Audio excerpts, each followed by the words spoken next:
Hey there, this is CVR. My name's Aryan Verma, I'm your host, and this is the entire Blade saga in 10 minutes.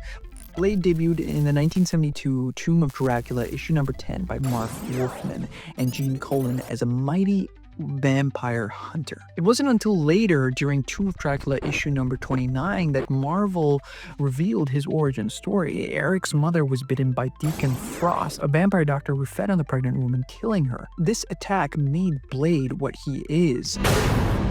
A human vampire hybrid, or a vampire with abilities such as immunity to vampire bites, superhuman senses, and a powerful healing factor. So, what are we hunting?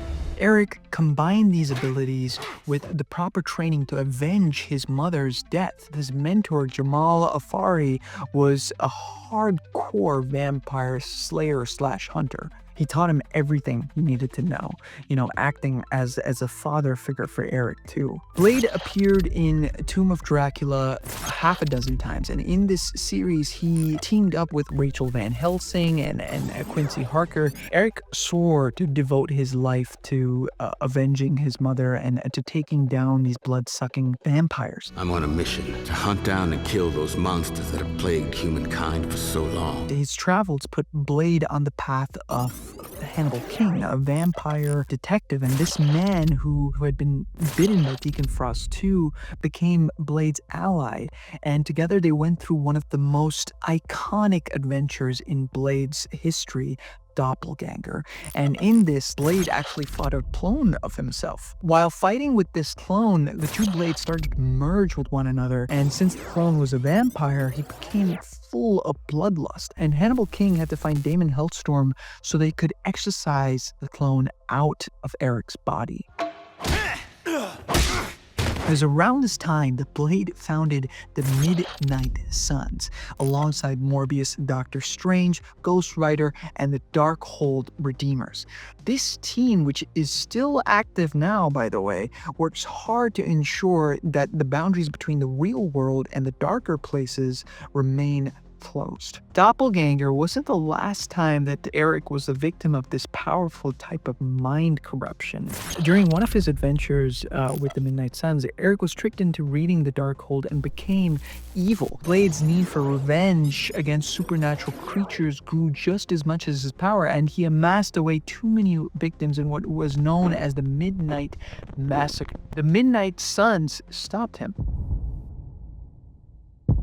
Both Dracula and Deacon Frost returned after Doctor Strange killed them with the Montesi formula, so Blade had his hands full again. Unfortunately for him, Deacon escaped, refueling Eric's need for vengeance. Following this fight with Deacon, Blade met a new vampire, Henry Sage, and this man revealed vampires were working on something called the Daywalker formula, which would essentially allow vampires to walk during sunlight with absolutely no problem. While investigating this dangerous substance, Blade had to fight a brainwashed Morbius who bit him, and given Morbius's particular type of vampires, and Blade's vampire physiology couldn't prevent his transformation, so he became a Daywalker himself. This transformation granted him all the strengths of a vampire, but none of the weaknesses, making him the perfect vampire hunter. His change came with good things, of course, but it also forced Blade to really accept his new nature.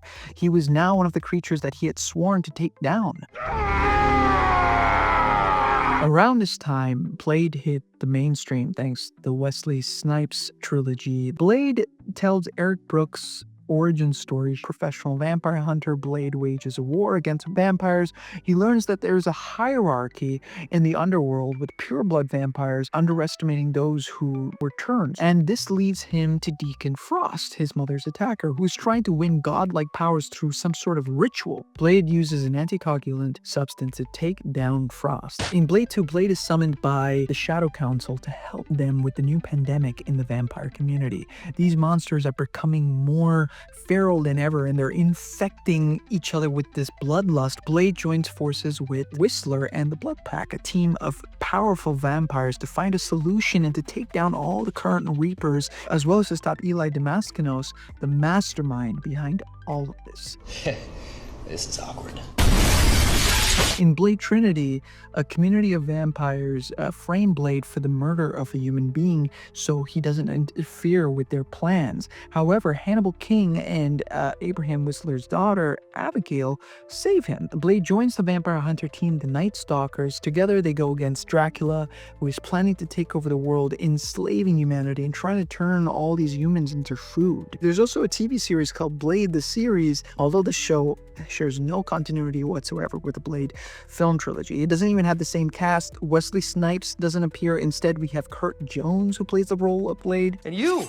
I was not expecting to see you here. I don't like you. You never did. Funnily enough, Deadpool and Wolverine brought Snipes back as Blade, who is a central part of the resistance against Cassandra in The Void. Marvel Comics acknowledges the Blade's trilogy's success by expanding on Eric's storyline, his past, and his emotional complexity. At this point, Blade had killed Dracula a couple of times, but the vampire was back. The culprit?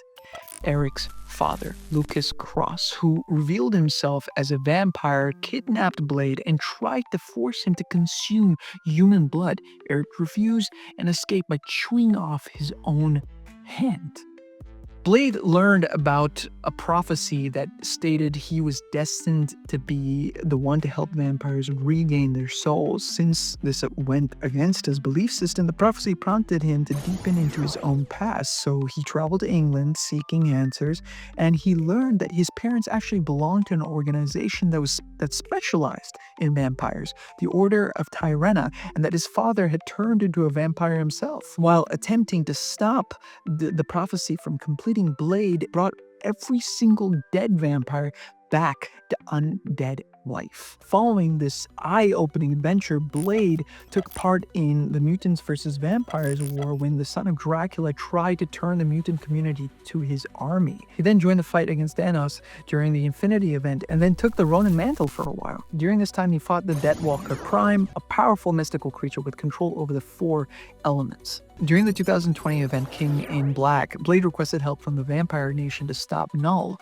As a reward for their help, they became recognized as an actual country within the Chernobyl exclusion zone, and Blade chose to stay here to ensure that the vampires didn't turn against the humans that lived there. Then came Heroes Reborn, and Blade woke up to a completely new reality where the Avengers did not exist, and in an attempt to, put things back together, he had re-recruited them and fought against the Squadron Supreme so they could bring Earth 616 back to normal. This event completely altered the Marvel Universe. Blade was immune to any of the changes because of his supernatural nature. After Heroes Reborn, Blade got into a more of a Lovecraftian mess. He agreed to protect a girl named Adana from a magical assassin, only to discover that the girl was an eldritch god. And to stop Adana from ending the entire world, he had to steal the Lightbringer, Lucifer's sword, and wield it against her. When this failed, he sought the help of one of his biggest enemies, Dracula.